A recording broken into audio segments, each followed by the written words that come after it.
Matrix mudou a minha vida e, ao longo destes anos, mudou a vida de muitas outras pessoas. Aos 60 anos, Keanu Reeves acaba de dizer algo sobre Matrix que nunca tinha dito antes. Durante anos, permaneceu em silêncio. Agora está finalmente a quebrar esse silêncio. E tudo começou com uma entrevista emocionante. A quantidade de pessoas que conheci que me disseram ter sido tocadas pelo Matrix de uma forma tão positiva é incrível. É o máximo. O que era tão perigoso que teve de ser mantido em segredo durante mais de 2 décadas. E por que é que ele escolheu falar agora? Esta não é apenas mais uma história de bastidores. É algo mais profundo. Algo que ele nunca deveria ter revelado. Fiquem conosco porque o que Keanu acabou de revelar pode mudar para sempre a vossa visão sobre Matrix.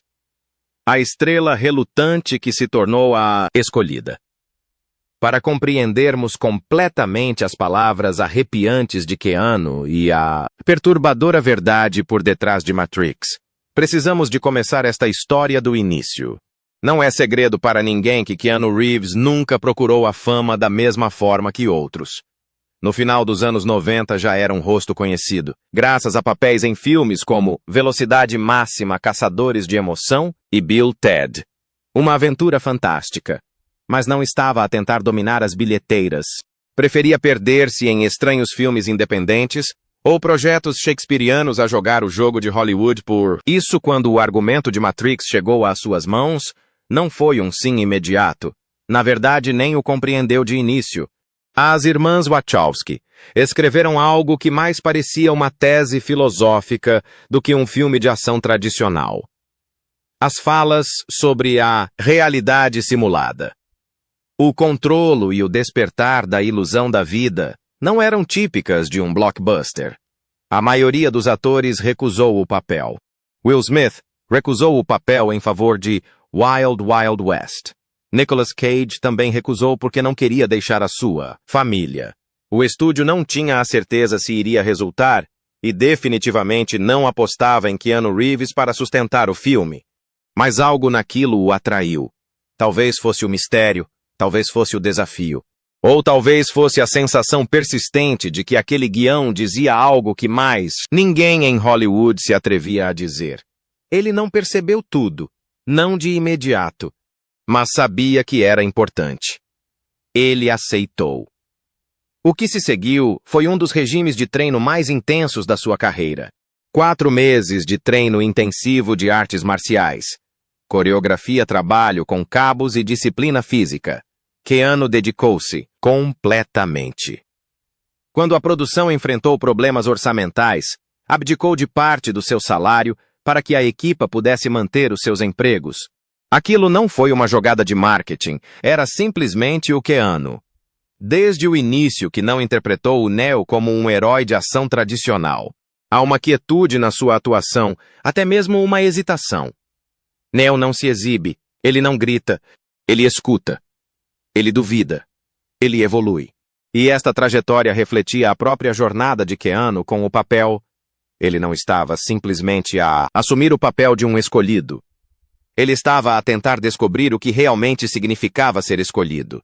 Nos bastidores, o elenco e a equipa técnica notaram o quão sério ele era. Fazia perguntas profundas sobre o guião.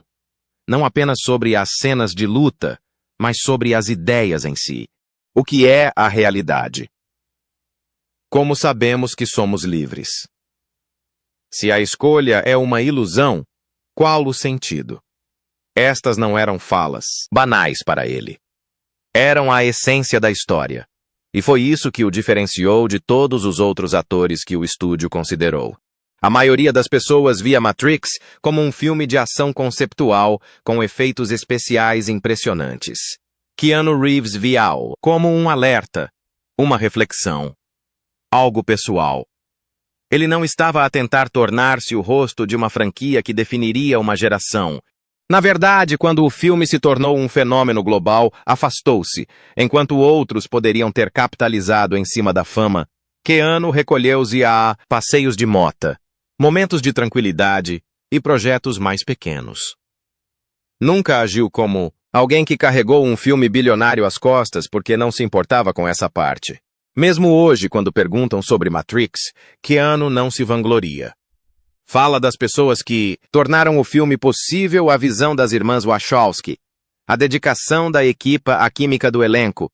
Mas todo o fã sabe que não teria funcionado sem ele. O Neo nunca foi concebido para ser extravagante. Deveria ser curioso, vulnerável e estar em busca de algo. E nesse sentido, Keanu Reeves não foi a escolha perfeita. Ele foi a única escolha. Não porque acreditou no Matrix de imediato, mas porque aos poucos permitiu que a Matrix acreditasse nele. Matrix não era apenas um filme, era um aviso. À primeira vista, Matrix parecia apenas mais um filme de ação e ficção científica. Pele preta kung fu, câmara lenta. Efeitos incríveis envoltos numa elegante estrutura digital. Mas por baixo de tudo isto, havia uma mensagem. Um alarme silencioso escondido em código. E, segundo pessoas próximas do filme, esta mensagem quase não chegou aos cinemas. As irmãs Wachowski sempre foram fascinadas pela filosofia, especialmente aquela que questiona aquilo a que chamamos realidade. O argumento original não girava em torno de máquinas que dominavam o mundo. Este era apenas o meio de transmissão. O que eles estavam realmente a tentar dizer era muito mais incômodo, já estamos numa prisão e nem sequer vemos as grades. A inspiração veio de pensadores como Jean Baudrillard, que escreveu sobre a hiperrealidade, onde as pessoas vivem em simulações da realidade, em vez da realidade em si. O seu livro Simulacros e Simulação não era apenas de leitura obrigatória no set, fazia literalmente parte do guião. Neo esconde o seu software ilegal num exemplar oco desse livro. Isto não foi apenas uma genial sacada de cenografia. Foi uma pista. Mas eis a questão. O estúdio não gostou muito. Eles queriam ação. Eles queriam um sucesso de bilheteira. E embora aceitassem o apelo superficial do noir tecnológico, estavam receosos de se aprofundarem demasiado no abstrato. Quanto mais o filme questionava o controle, a vigilância e a escolha, mais resistência recebiam as irmãs Wachowski. Keanu, no entanto, envolveu-se tornou-se um dos defensores discretos do filme, não só do seu estilo, mas também da sua essência. Nas entrevistas, raramente falava sobre as cenas de ação. Falou sobre a liberdade, sobre o despertar, e sobre como talvez, só talvez, não tenhamos tanto controle sobre as nossas vidas como pensamos. Ele não estava a agir como uma estrela. Estava a agir como alguém que sabia que esta história era maior do que ele. Existiram versões iniciais de Matrix em que Neo não vence, em que a ilusão é demasiado profunda para escapar, em que o sistema se adapta e absorve a resistência. Mas estas versões não foram bem recebidas nos testes. Os executivos do estúdio pressionaram por um arco narrativo mais claro. Uma figura messiânica, a jornada do herói. Algo que desse esperança às pessoas. Algo que pudessem vender. E assim algumas ideias foram soterradas. Os diálogos foram suavizados, as subtramas, encurtadas, a ambiguidade reduzida, as máquinas tornaram-se vilãs. Matrix tornou-se um programa de computador. E as metáforas mais profundas foram deixadas para os fãs descobrirem por si próprios, mas aquele aviso. Ele nunca desapareceu verdadeiramente. A pílula vermelha não se tratava de despertar dos robôs, mas sim de despertar do conforto, da rotina cega de sistemas que recompensam a obediência e castigam a curiosidade. E é por isso que o filme teve um impacto tão grande, não pelos efeitos especiais, mas porque lá no fundo as pessoas reconheceram a mensagem. Viam-se em Neo. Não no escolhido, mas no perdido. Aquele que fitava fixamente um ecrã questionando-se se haveria algo mais na vida, para além daquilo que lhes era apresentado. Keanu disse uma vez fora das câmaras que Matrix não era ficção científica, era o presente. A metáfora já tinha chegado, e a maioria de nós já se tinha ligado a ela. O estúdio pode ter suavizado os aspectos mais ácidos, mas a essência, a ideia de que estamos a viver num sonho que não escolhemos de alguma forma, sobreviveu. E talvez seja por isso que Keanu continuou a regressar ao papel ano após ano. Não porque quisesse ser o Neo, mas porque sabia que as pessoas ainda não tinham percebido a verdadeira mensagem do filme. Elas ainda não tinham despertado uma perda real por detrás da ficção. Quando as pessoas falam de Matrix, geralmente focam-se nos efeitos especiais, na filosofia, nos visuais inovadores. O que nem sempre referem é a dor por trás. Não o desgaste físico do trabalho com cabos ou meses de treino em artes marciais, mas o peso emocional que Keanu Reeves carregava consigo naquele set de filmagens. Muito antes de Neo morrer em cena, Keanu já tinha perdido mais do que a maioria das pessoas poderia imaginar. Em 1999, o mesmo ano em que Matrix foi lançado, Keanu estava de luto. Alguns meses antes, ele e a sua companheira Jennifer Syme tinham perdido a filha. Nasceu morta aos 8 meses de gestação. Isso devastou-os. Pouco tempo depois, os dois separaram-se, mas mantiveram-se próximos. Menos de 2 anos depois, Jennifer morreu num acidente de viação. Assim, de repente, a família que Keanu quase tinha formado desapareceu. Mesmo assim, continuou a aparecer. Continuou a trabalhar silenciosamente e consistentemente sem chamar a atenção sobre si. A maioria do mundo nem sequer sabia o que ele estava acostumado a passar. Como Keanu não era do tipo que estampava manchetes com desgostos amorosos, guardou-os dentro de si e, de alguma forma, isso transpareceu em cada fotograma daquele filme. Se rever Matrix, sabendo tudo isto, o filme terá um impacto diferente. As cenas em que Neo se sente perdido, desligado do mundo incerto sobre o seu propósito, não são apenas momentos de desenvolvimento de personagem, são reflexos, espelhos que Keanu não teve de ir muito longe para encontrar esta sensação de isolamento. Ele já estava a viver aquilo. As pessoas que trabalharam no set disseram depois que este era concentrado, mais reservado, sempre amável, mas distante. Não estava ali para ser famoso. Estava ali para trabalhar, e esse trabalho, quer ele o admitisse ou não, tornou-se uma forma de expressão. Uma válvula de escape para o luto. Uma forma de canalizar o que não conseguia dizer para algo que pudesse ter importância. Há uma certa tristeza em Neo que não é suficientemente comentada. Sim, é o herói. Sim, ele conquista a rapariga e luta contra os maus. Mas mesmo na vitória, resta a solidão, um peso. É como se ele soubesse a verdade, mas não a pudesse partilhar com todos. Este sentimento, esta perturbadora desconexão, não é algo que se possa fingir. E Keanu não precisou. A morte de Jennifer não o afetou. Apenas pessoalmente mudou a forma como encarava a fama, os papéis e a vida. Deixou de buscar grandes sucessos de bilheteria. Desaparecia entre um filme e outro. Andava de moto sozinho. Percorria os sets de filmagem com livros na mão, sem seguranças. Quando lhe perguntavam por que se mantinha longe dos holofotes, costumava responder: "Estou apenas de passagem." E, no entanto, nunca deixou de doar. Os fãs têm inúmeras histórias sobre a generosidade discreta de Keanu. Como ceder o seu lugar no metro, comprar gelado para a equipa só para poder assinar o recibo para uma criança, doar milhões a hospitais pediátricos sem colocar o seu nome. É como se tivesse decidido que a única forma de sobreviver a toda aquela perda era continuar a doar pedaços de si aos outros. De uma forma estranha, Matrix tornou-se uma espécie de terapia, um mundo onde a dor tinha um propósito, onde a perda podia ser transformada em clareza. Neo não era um super-herói. Era um homem preso num sistema que não escolheu tentando encontrar um sentido para a vida depois de tudo se ter desmoronado. Esse era o Keanu Reeves. Esse ainda é o Keanu. E era isso que as pessoas sentiam, mesmo que não conseguissem explicar. Viam-se naquela tristeza silenciosa, aquela força silenciosa. A ideia de que talvez mesmo depois de perder tudo ainda, possa encontrar a coragem para se libertar. Keanu nunca fez do seu luto parte do marketing, mas sempre esteve lá, logo abaixo da superfície.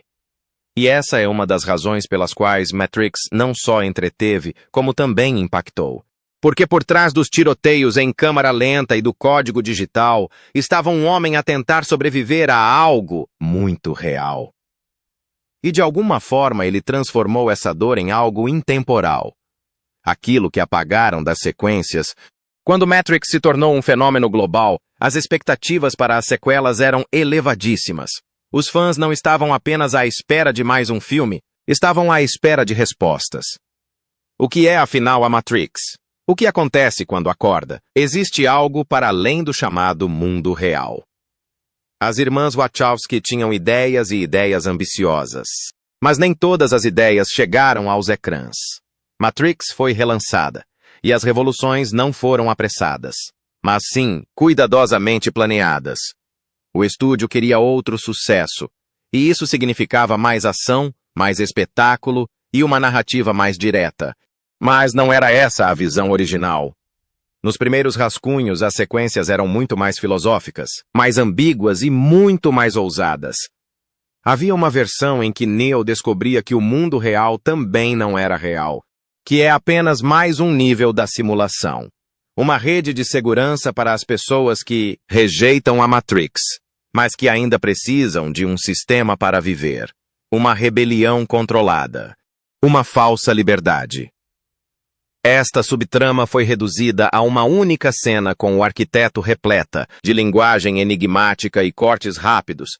A maioria dos espectadores não entendeu a mensagem. Havia planos para explorar também o lado espiritual da Matrix.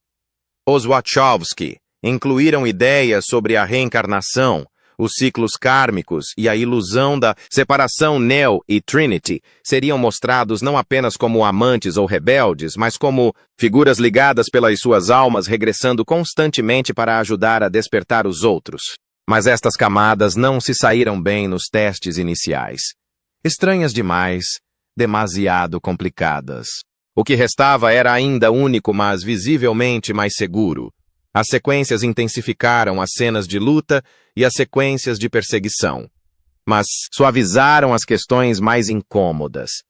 Em vez de um espelho perturbador da sociedade, tornaram-se mais como aventuras épicas de ficção científica. Continua inteligente. Continua com estilo, mas menos perigoso. Keanu nunca criticou publicamente as alterações. Não é do feitio dele. Mas em certas entrevistas, quando questionado sobre temas mais profundos, as suas respostas tornavam-se mais curtas, mais vagas. Como se não quisesse dizer algo de errado, ou talvez não lhe fosse permitido. Nos bastidores, terá insistido para que algumas das ideias mais controversas fossem mantidas intactas. Ele estava envolvido com a mitologia, queria honrar o tom da obra original. Mas no final até ele teve de seguir as regras. O estúdio não estava interessado em deixar o público desconfortável. O que eles queriam era manter a franquia rentável. Isto não quer dizer que as sequelas tenham sido um fracasso. Foram ambiciosas, visualmente inovadoras e repletas de ideias que a maioria dos grandes blockbusters não ousaria abordar. Mas para aqueles que procuravam algo mais profundo, algo que ecoasse a mensagem inquietante do primeiro filme sobre controlo e ilusão, pareceram incompletas, como uma conversa que foi abruptamente interrompida. Uma das maiores mudanças. O final. Nos conceitos anteriores, o ato final de Neo não seria uma trégua. Supostamente seria uma rejeição completa do próprio sistema da Matrix de Zion de tudo, uma reinicialização total.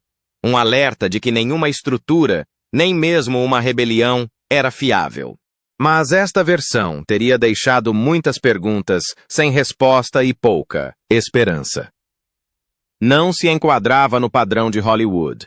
Assim reescreveram a história. Neo tornasse uma figura messiânica, sacrificasse, e as máquinas concordam com a paz. Foi perfeito. Deu um fim à história. Mas não era o final que a história queria originalmente contar. Para Keanu, isso deve ter sido frustrante.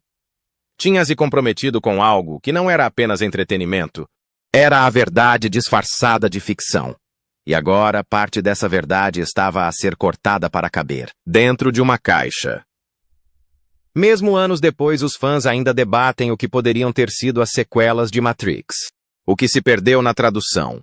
O que ficou de fora da edição final e durante todo este tempo Keanu permaneceu em silêncio leal, mas havia sempre a sensação de que ele sabia algo que nós não sabíamos. Que por detrás dos cabos e dos efeitos especiais, algo de real estava enterrado. E não ficaria enterrado para sempre. Antes de finalmente nos aprofundarmos no que Keanu revelou sobre Matrix, precisamos de falar de mais uma coisa. Ressurreição ou reflexão? O regresso de Neo. Quando Matrix Resurrection foi anunciado em 2019, a reação foi mista. Alguns fãs ficaram entusiasmados, outros céticos.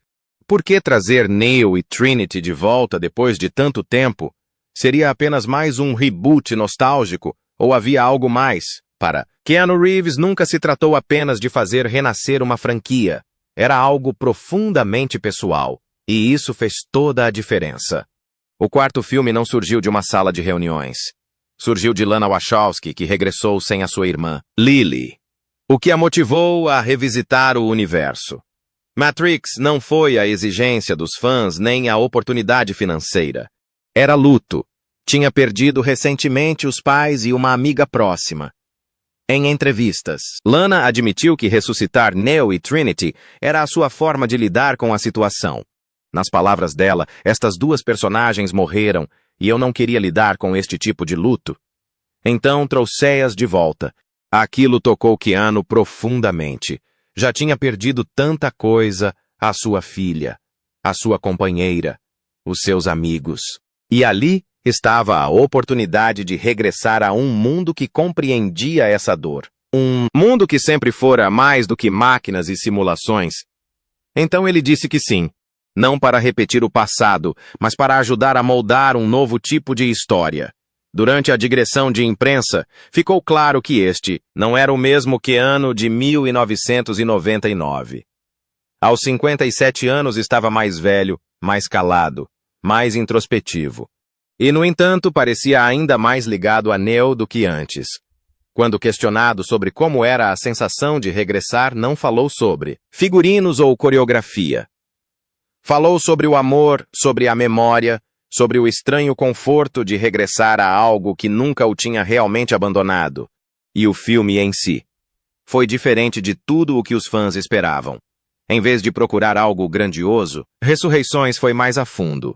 Questionou a natureza dos reboots das sequências da própria narrativa. A série retratou Matrix não como uma distopia repleta de agentes e casacos de cabedal, mas como algo ainda mais familiar. Redes sociais, ecrãs, distrações infinitas, disfarçadas de liberdade. Neo já não é o escolhido. Ele é novamente Thomas Anderson preso numa realidade que parece estranha, mas é difícil de explicar. Está medicado, monitorizado e constantemente instruído para ignorar os seus instintos. Parecer-lhe familiar. Essa era a intenção. O filme era menos sobre lutar contra robôs e mais sobre combater a ilusão de que tudo está bem, quando no fundo se sabe que não se está. O regresso de Trinity foi igualmente impactante. Ela não é apenas um interesse amoroso, é a outra metade do despertar. Aquele que lembra Neo de quem ele realmente é. O seu reencontro, embora envolto em clichês de ficção científica, foi emocionante e visceral. Para ambas as personagens e ambos os atores, representou um fechar de ciclo e uma renovação ao mesmo tempo. Mas o que tornou tudo ainda mais impactante foi a forma como Keanu reagiu na vida real durante uma entrevista à Esquire para promover o filme. Foi exibido um vídeo em sua homenagem feito por um fã. A apresentação incluiu excertos dos seus filmes, cenas de bastidores e atos reais de bondade. Keanu assistiu em silêncio. Os seus olhos encheram-se de lágrimas. Ficou em silêncio por um instante, e quando finalmente falou, tudo o que conseguiu dizer foi: "Uau!" Foi das poucas vezes em que o vimos quase chorar em frente às câmaras. Aquele momento não tinha nada a ver com imprensa ou promoção, era genuíno e transmitia mais do que qualquer entrevista alguma vez conseguiria. Matrix Resurrection não se tratava de dar continuidade a uma saga. Tratava-se de regressar a algo que sempre pareceu inacabado. Deu a Keanu a hipótese de dizer o que tinha ficado por dizer a Neo, a Trinity, ao público, e talvez até a si próprio. Não foi um regresso. Foi uma conversa. Uma conversa que estava interrompida há 20 anos. E naquela conversa a verdade aproximava-se. A parte que o obrigaram a esconder. A parte que ele estava finalmente pronto para dizer em voz alta. A verdade. Em 2024. Keanu Reeves sentou-se em frente a Stephen Colbert para celebrar o 25º aniversário de Matrix. A maioria das pessoas esperava uma conversa leve, talvez algumas piadas sobre o efeito bullet time, ou uma nostálgica montagem de clips. E começou assim. Colbert mostrou cenas da longa carreira de Keanu. E quando Matrix foi mencionado, o clima mudou subtilmente. O sorriso de Keanu desapareceu, a sua postura alterou-se. E quando questionado sobre o significado do filme, para ele, agora 25 anos depois, os seus olhos baixaram-se. Mudou a minha vida, disse ele suavemente. Depois, após uma pausa, e acho que isso mudou a forma como as pessoas veem o mundo. O público ficou em silêncio. Havia algo na forma como ele disse aquilo, menos como uma recordação, e mais como um homem que carregava algo que esperou anos para dizer. Colbert não insistiu, mas os fãs que assistiam em casa repararam imediatamente. E o que aconteceu depois dessa entrevista deu um novo significado ao momento. Segundo pessoas próximas de Keanu, este abriu mais depois da entrevista. E pela primeira vez em 2 décadas falou sobre o que tinha sido reprimido, sobre o que o tinham desencorajado a dizer. Aquele momento tornou-se o ponto de viragem, porque passados todos estes anos, aos 60 anos, Keanu Reeves revelou finalmente a verdade sobre Matrix, numa conversa discreta alegadamente, realizada com colaboradores próximos meses após a entrevista com Colbert. Keanu não só insinuou como falou claramente Matrix nunca foi sobre robôs, ou o futuro, disse. Era sobre o presente. Sobre como já estamos presos em sistemas que não vemos. Depois veio a frase que ninguém esperava. Obrigaram-me a esconder isso, disse ele. Havia cenas no guião inicial. Cenas em que Neo descobre que até o chamado mundo real faz parte da ilusão. Uma segunda camada. Outra Matrix. Mas o estúdio disse que era demasiado confuso, demasiado arriscado. Prosseguiu dizendo que não queriam que as pessoas questionassem a realidade daquela forma. Queriam uma história que pudessem vender. Um herói. Uma história de amor. Um inimigo declarado. Não é algo que te faça olhar para o telemóvel e questionar-te se és realmente livre. Para quem ouviu, não soou amargo. Soou cansado como alguém que se agarra à verdade há muito tempo. E fazia sentido. Porque ao longo dos anos os fãs aperceberam-se das mesmas peculiaridades. As linhas filosóficas que nunca se concretizaram totalmente. Os rumores iniciais sobre finais mais radicais. Keanu Reeves evitava discutir o significado mais profundo do filme em conferências de imprensa, mas agora está a revelar tudo. Segundo os relatos, disse a um amigo próximo. O Matrix deveria ter despertado as pessoas, mas a versão final simplesmente fê-las voltar a adormecer, em vez de os libertar entretívios. E aceitei isso porque não sabia o quanto podia dizer naquela altura. Só este comentário já muda tudo. Neo nunca foi concebido para ser um salvador das máquinas. Foi concebido para ser um espelho para nós. Um alerta de que os sistemas em que vivemos, as nossas rotinas, os nossos ecrãs, as nossas realidades cuidadosamente construídas são tão controladores como a prisão digital de onde ele escapou. E o Keanu? Ele viveu os 2 lados. A fama, a dor, o silêncio, a ilusão de liberdade. Carregou o papel de Neo não como uma personagem, mas como uma mensagem. E durante 25 anos conformou-se com o que era permitido até agora, com a idade vem a clareza e aos 60 anos Keanu disse-o finalmente em voz alta. Obrigaram-me a esconder isso, mas sempre esteve lá. Só precisa de olhar mais de perto. E assim, de repente, a farsa desfez-se. A pílula vermelha não era apenas um recurso narrativo, era um desafio. Um desafio que nunca quiseram que aceitássemos verdadeiramente, mas Keanu aceitou. E agora está a passar isso adiante. Então agora que já ouviu o que Keanu finalmente admitiu, se Matrix nunca foi ficção, que parte da sua realidade confundiu com liberdade,